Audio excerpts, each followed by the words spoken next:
Kung maililipat kayo kaya halimbawa ng apartment, maganda din kaya? Sa tingin mo? Ganda rin po. Maganda din ano?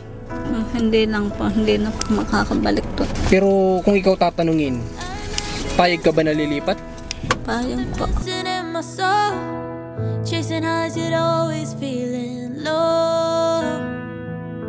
Gusto ko po sila makita na lamang para magayos po kami bilang kapatid. Ano po yan sa tabi namin.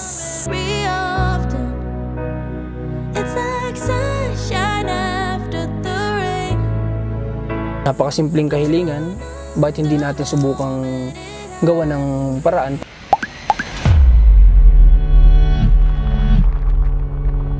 Mag-aalas 10 ng umaga nang marating namin ang lugar nila Ate Ninya. Una noche pensando en ti, espero que todo esté bien. Mirando al cielo and I hope you're doing. Guys, welcome back po dito sa ating munting channel. Muli nagpapasalamat ako dahil ang ating Facebook page ay 1 million followers na. So dumadami tayo ng dumadami. Sana nawa ay mas dumami pa tayo na magsama-sama sa ating Facebook page. At ngayong araw dito tayo ngayon sa lugar ni Ate Ninya dito sa Rosario, Batangas. Para nga na sa ganoon ay makamusta natin kung ano na yung sitwasyon o kalagayan ni Ate Ninya matapos ngayong pag-uusap namin kahapon ng kanyang mga kapatid. Napakaganda ng panahon guys. Super ganda ng panahon.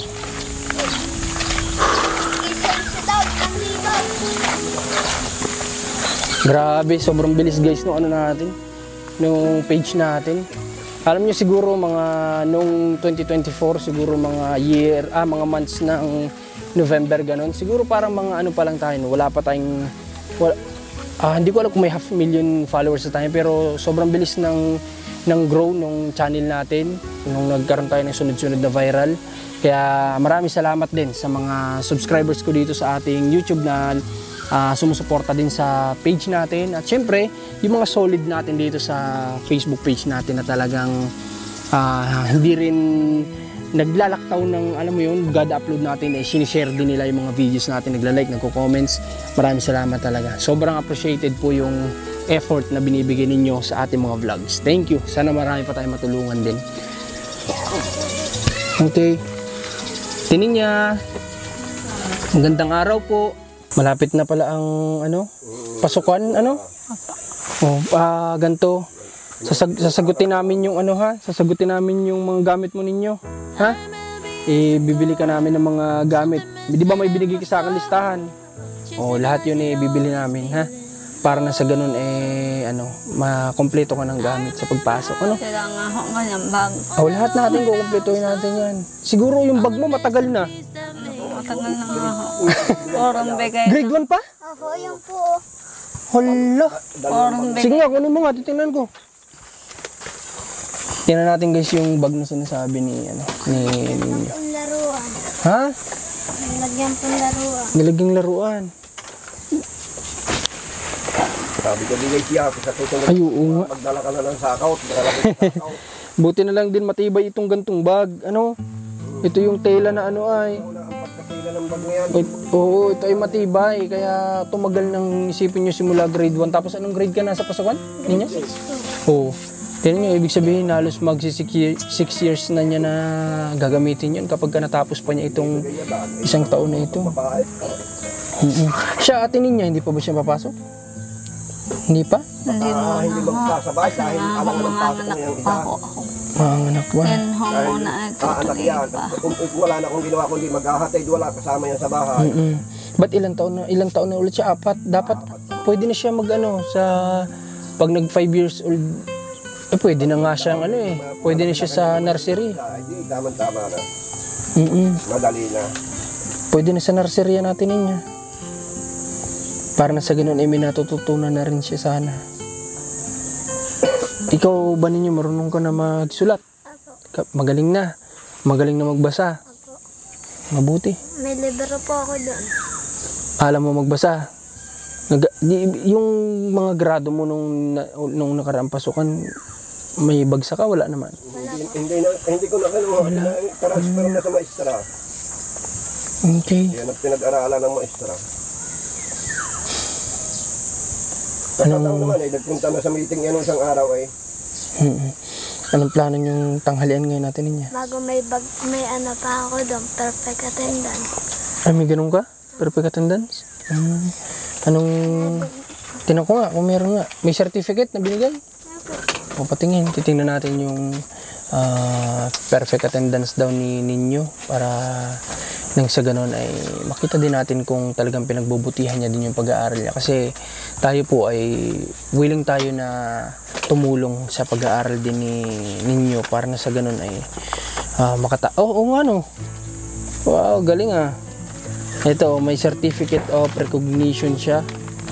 So, tinatago din naman talaga ni yung kanyang certificate eh. Tapos ito ay... Asan yung perfect attendance dito? Ito. Perfect attendance awarded to... Most improved po. Tapos itong isa ay... Most... Ito po. Parehas perfect attendance. Ito po. Most improved. Okay.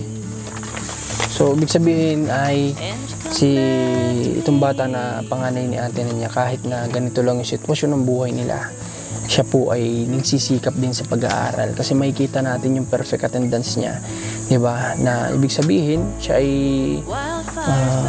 pumapasok talaga araw-araw. Kahit na binabanggit sa akin dati ni ate niya na kung minsan ay lagi lang itlog. Tama ba ate niya? Laging itlog lang ang baon, ano? Ngayon kayang pasukan. Itlog pa rin. Itlog pa rin ba?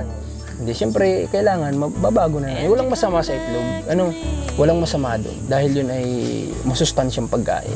Pero siyempre, sisikapin natin na kahit pa paano naman ay mabago-bago naman yung magiging baon mo sa pag-aaral. Para na sa ganun masipagan ka pa. Mas pagsisipagan mo ba? Ha? Sige, mas galingan mo ha sa pag-aaral. Okay. Promise yan. Ha? Sige, okay. Tago mo to. Tapos, kamusta ang tiyan mo? Ayos naman. Buti nakakaupo ka ng ganyan atin niya talaga. Gusto mo ba dito? Okay ka lang dyan? Okay lang ako din. Grabe ang mga ugat ng kami natin niya. Parang sa lalaki. Halata din na talagang din sa trabaho. Okay. May mga test paper sa akin na pinapakita si Ninyo. Ito yung mga sinagutan niya sa school. Baka naman tayo may kodigo. Wala. Ito, baka may kopyahan. Ang sagot, wala. So, ayun. Matataas naman yung niya. Magaganda yung mga exams na pinapakita ni Ninyo sa atin. So, 38 out of 50. So, okay na. Not bad, di ba? At least, nakakasagot yung bata sa kanyang pag-aaral. Okay. Ikaw po ba, ate niya, pinangarap mo din ba sa mga anak mo na makapagtapos sila? Pinangarap mo din ba? Pinangarap mo ba na makapagtapos sa mga anak mo? Nagka-problema na yata ang tenga mo. Oo nga ako. Mataw ka na ako tubig. Ibig sabihin ko ang mga anak mo, pangarap mo din ba na makapagtapos sila ng pag-aaral? Opo. Ito po yung outfit ko. Okay, maganda. Kapag ate niya ganito, kapag halimbawa ang anak mo, di ba, siyempre kapag yan magtatrabaho na, siyempre may hihiwalay na yun sa iyo. Kumbaga bilang ina, ate niya, nakahanda ka naman sa ganung mga pwedeng mangyari sa hinaharap. Nakahanda ka naman. Kasi siyempre alam ko, ngayon sanay na sanay ka talaga na kasama mo lagi ang mga bata, di ba? Ganun talaga ang nanay, kahit na gaano mo katagal kasama yung mga anak mo, dadating at dadating din talaga yung oras na maalis din sila sa iyo, lalo na kapag nag-asawa na yung mga yan. Okay, nakausap ko ang mga kapatid mo pala. Ano po kapatid? Si Mark. Galing na pala kayo doon. Nakausap ko si Kuya Mark. Okay, at nakita ko naman na yung sitwasyon naman ng buhay ng kapatid mo ay kahit papaano naman siguro ay maayos-ayos naman. Ano? Kasi kahit papaano may sarili silang lupa. Di ba? Tindahan. May tindahan ba sila? Wala naman kami nakita. Sa ano nga, bayan. Sa bayan meron? May tindahan pala sila sa bayan? Si Kuya Mark, may tindahan sa bayan? Titinda yung asawa. Tindahan nila mismo o nakikitindahan? Titinda lang ho yung asawa. Nagtitinda lang. At ulam. Okay, mga isda ganyan. Ate niya, nabalitaan ko kay Kuya Mark noong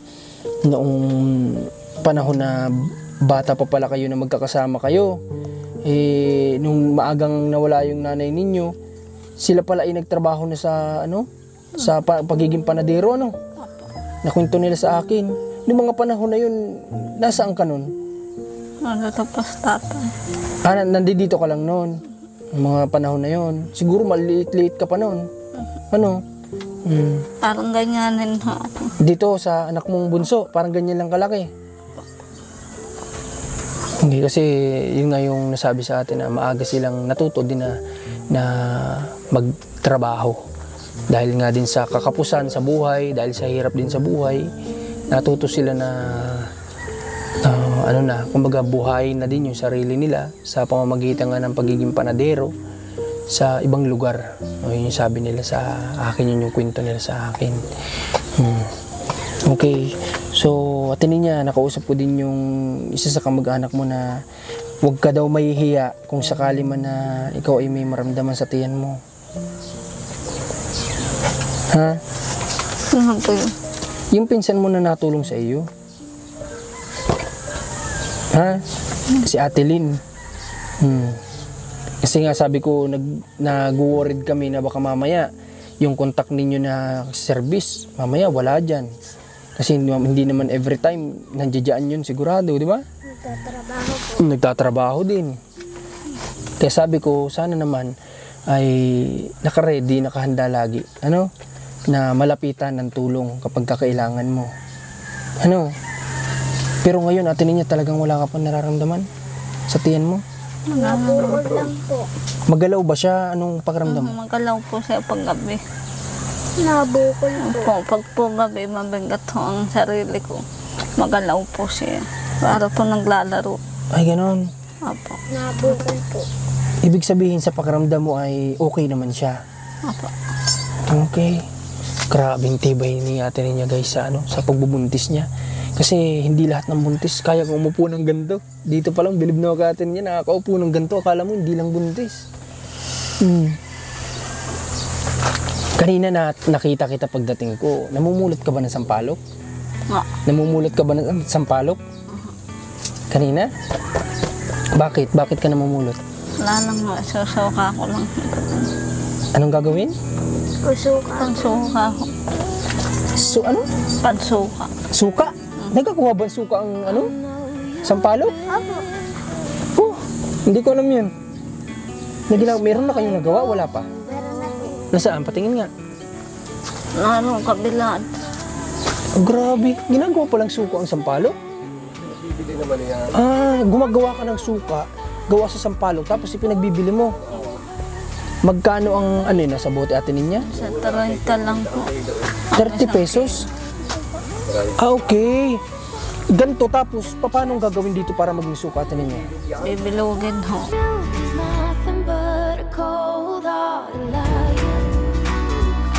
Paano naging suka yun?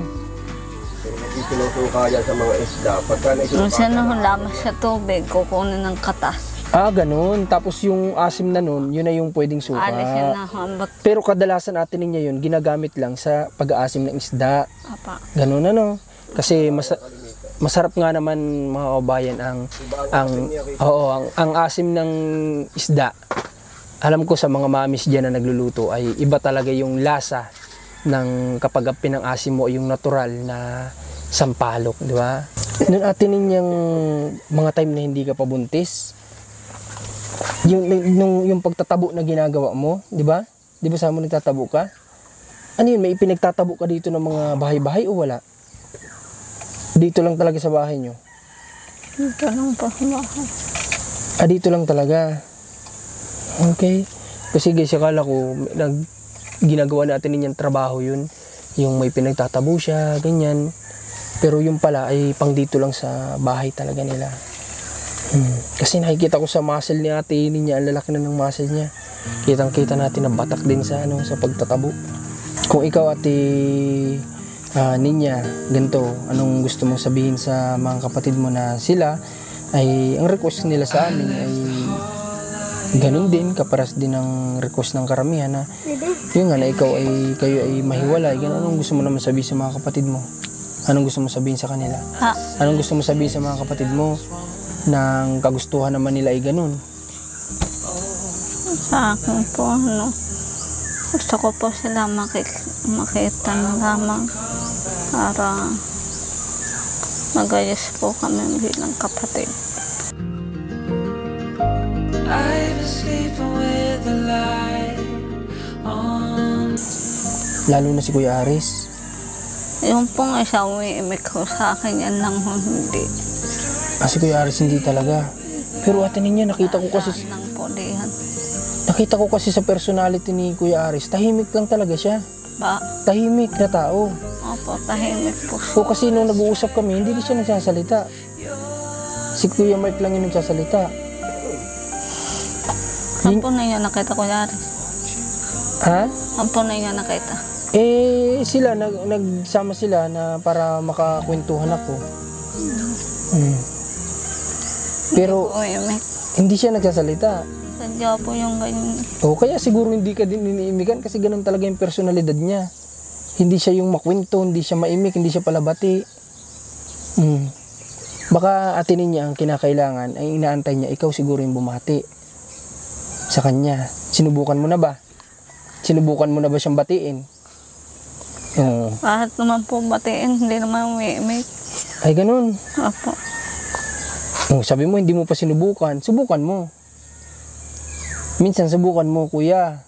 Pwede ba tayo mag-usap? Kaya mo bang gawin yun? Kung gusto mo talaga magkaayos kay ate niya ng mga kapatid mo, kausapin mo sila ng maayos, ng masinsinan. Professional, sabi ng anak mo. Kung gusto mo, pag-usap-usapin ko kayo.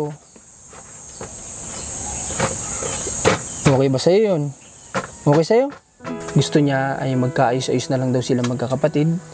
So, napakasimpleng kahilingan.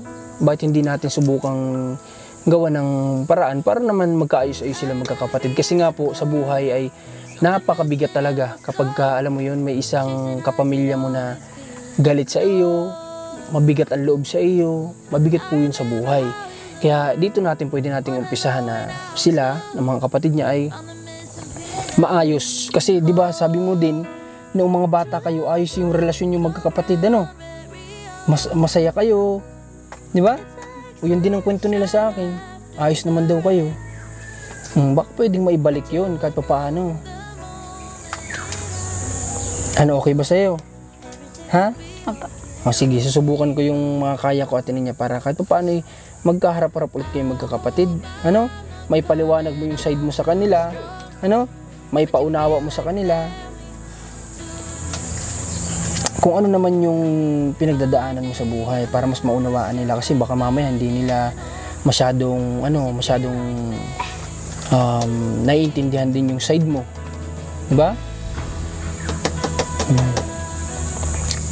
Okay, kailan ulit yung kapanganakan mo? May 23 po. May 23. Alam mo ba ang petsa ngayon? Sige nga. May 16. Natawa sa atin ninyo, di alam. Ninyo alam na alam. Malapit na nga ho. 17, 18, 19, 20, 21, 22, 23. Isang linggo na lang. Hindi pa natin sure yun kung saktong 23, mga anak ka na. Ano yung mga nakasabit na yan, atin ninyo? Sahod po. Sahod yan sa bubong? Ito yan, tulok. Ay, grabe. Ang dami. 1, 2, 3, 4, 5, 6. Pati kaldero kasama na. Tingnan mo, pakita mo. Pati kaldero kasama na, Ayan, Ay, grabe. lalo na po din pag unang basang-basa. Basang-basa. Ate Ninya, ano yung sa tingin mo pwede nating gawin dito muna pansamantala sa bahay mo? Para nang sa ganun kapag nanganak. Daw po sa bubong. Ha? Yung torda.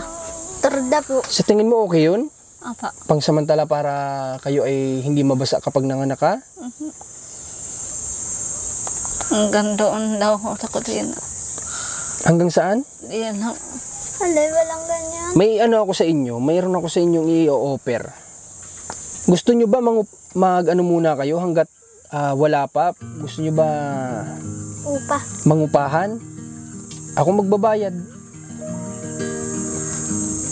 Para na sa ganun ay hindi kayo dito magtiis. Pwede muna namin kayong ilipat. Gusto mo ba, Ate Ninya, ay ililipat muna namin kayo ng apartment, ganun? Saan po? Mahanap tayo. Pabor ba kayo doon?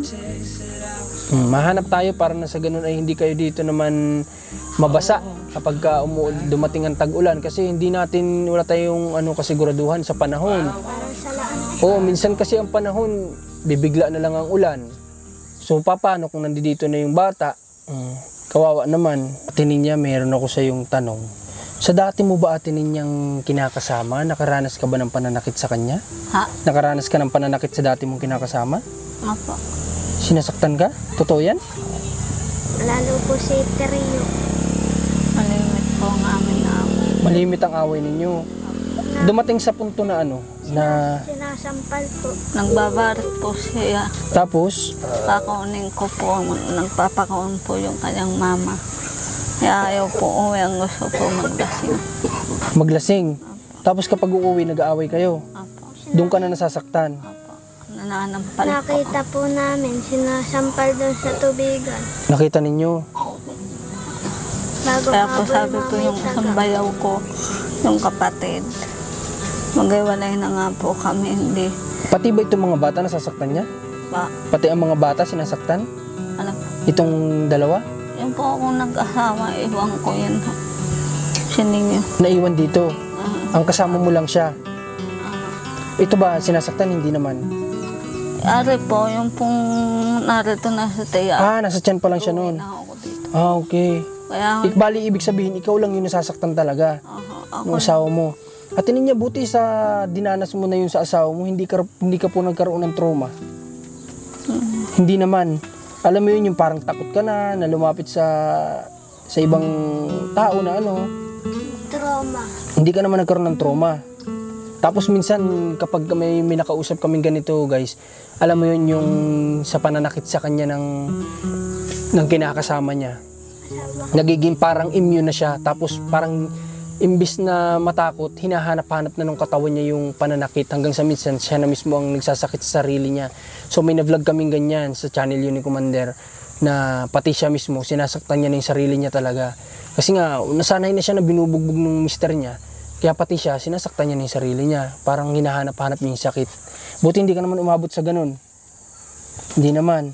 Kaya nga po sabi po yung bayaw ko, yung pong kapatid. Oo. Iwanan ko na daw po yung kanyang kuya. Wala po mayayari daw po sa amin. Sinabi nung kapatid ng dati mong asawa, Opo. sila na mismo nagsabi na iwanan mo na. Sino ang umalis? Ikaw o siya? Ako po. Ikaw. Saan kayo nakatira ng mga panahon na yun? Dito rin. Dito rin po. Dito din sa bahay na to? Dito po ako, si Hundo. Hindi, nung nagsasama kayo. Doon po sa kanila kami nagsasama. Saan yung lugar na yun? Dito lang din sa likod? Okay, dito lang din pala. Nakita kasi po ako sa grepo.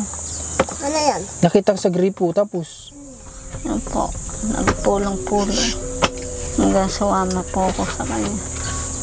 Wala ko po magaling ko siya sa tatag. nakilala ka niya sa tabuan. Tapos niligawan ka, sinagot mo kasi akala mo ayos na.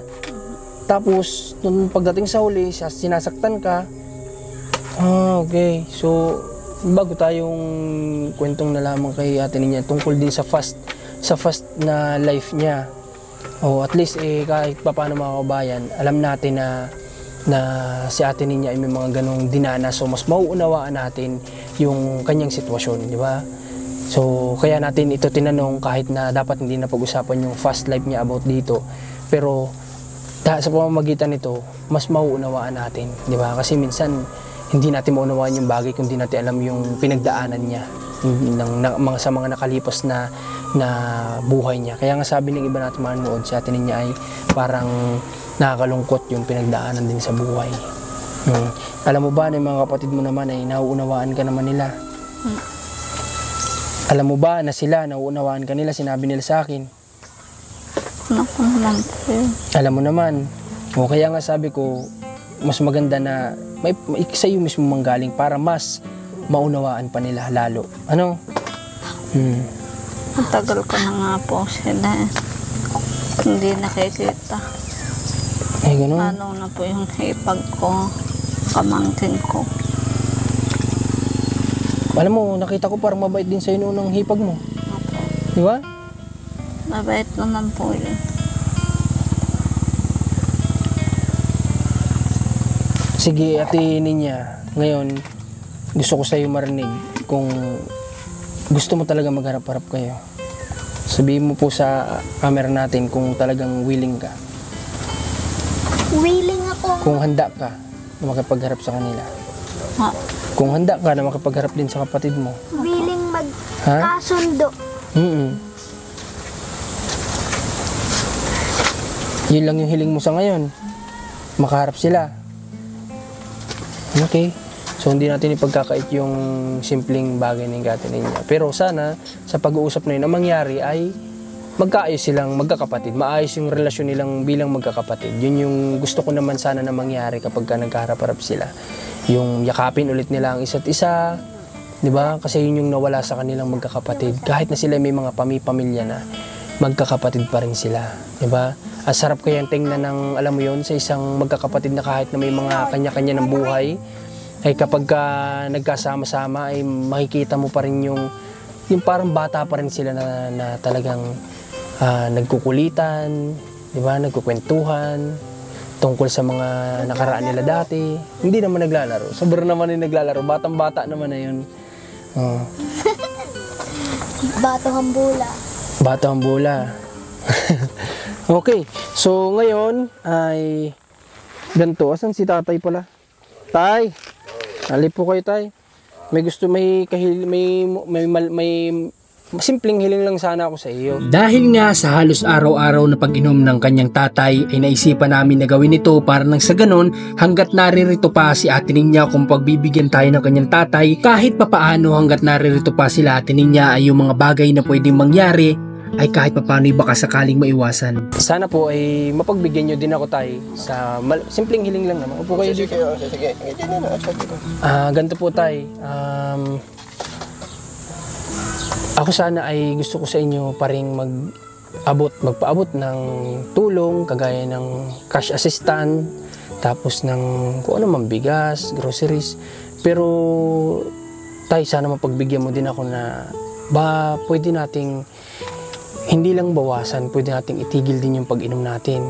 Hindi na naman. Kasi maganda din po kasing tingnan na yung tinutulungan din namin ay wala ding, kumbaga sinisikap na maitigil ang bisyo. Ang ginagawa ko, pag nadating dito yung mga bisita, tao, nabili na lang ako, di sila na nagiinom. Alam ko na gusto ni tatay na nakakatanggap din ng tulong mula sa atin. Kaya kahit papaano sa pamamaraan na ititigil natin ang pagbigay ng sustento, kung itutuloy niya ang kanyang pag-inom, ay baka itigil niya ng tuluyan ito dahil nga sabi ng karamihan, mas maraming nagagawa ang tao kapag may alak sa katawan. Dahil pag ako uminom, itong aking ito, nabigat. Nabigat, pati pa. ito nalaki.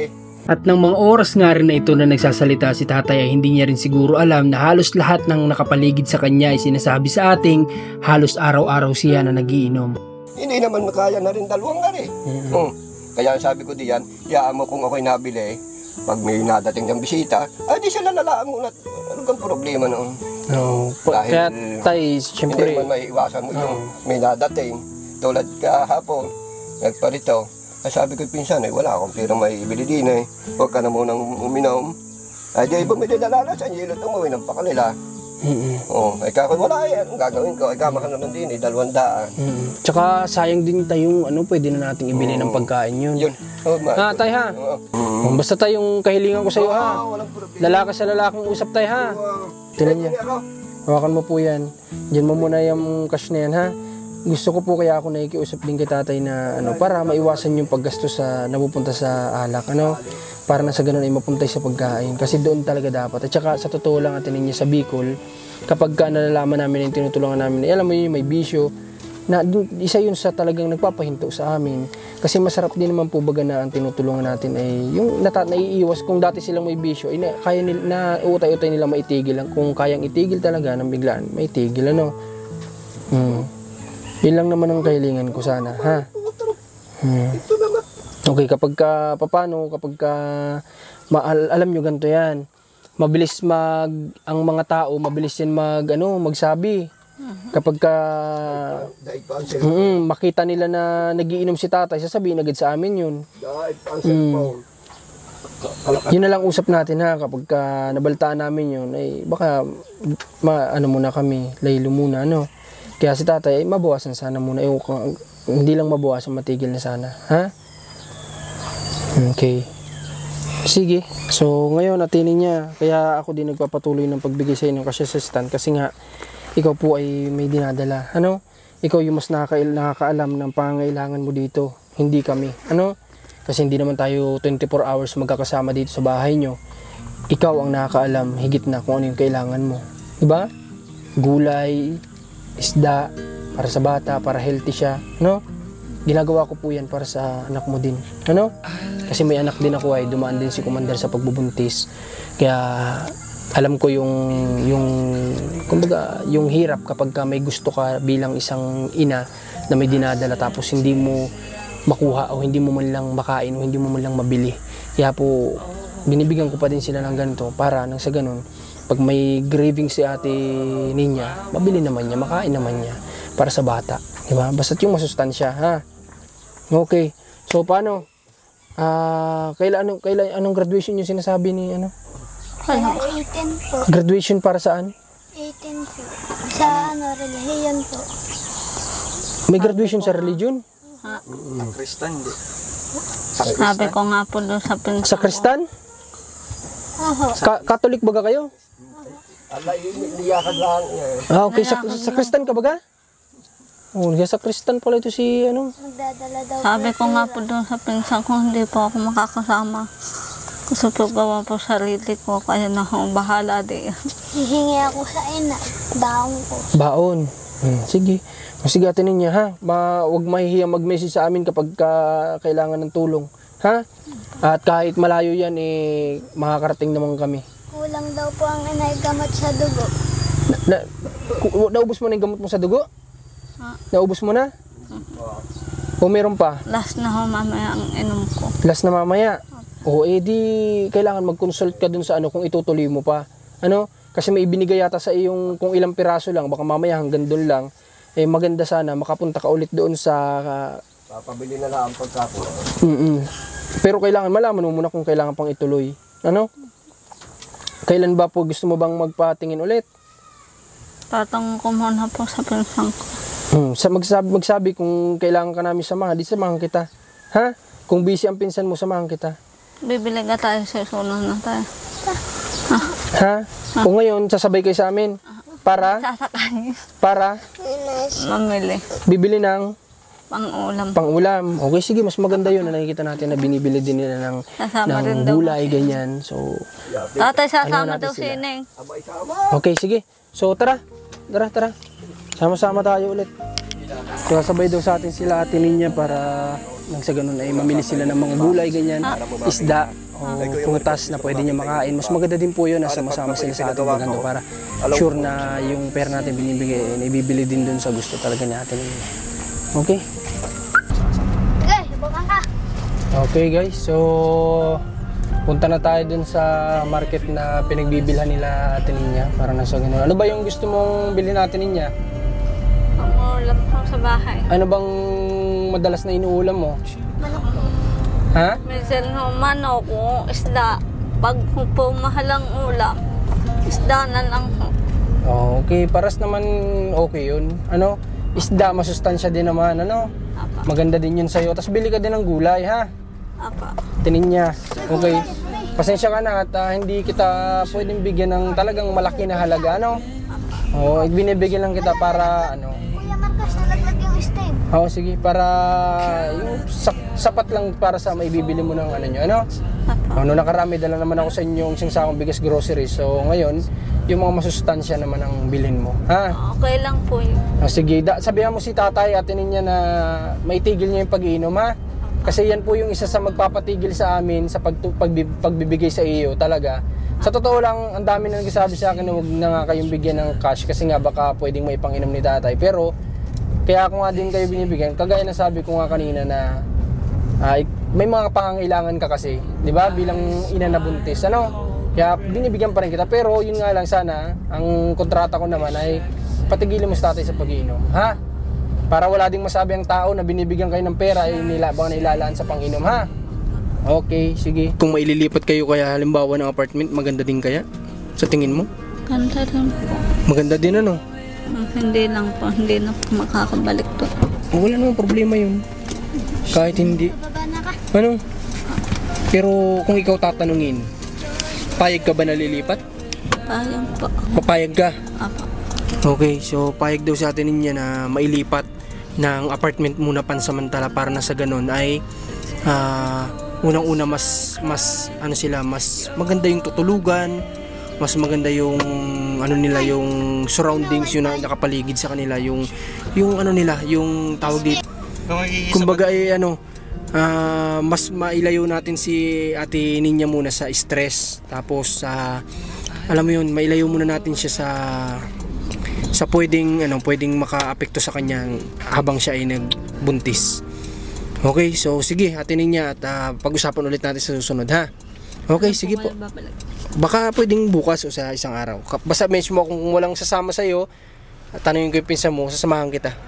Pagpapacheck up ulit, ha? Para patingnan natin. Sige, baba tayo. I can feel there is somebody here, and he's watching over me tonight as he takes away my fears, lets me know there's a heaven up there.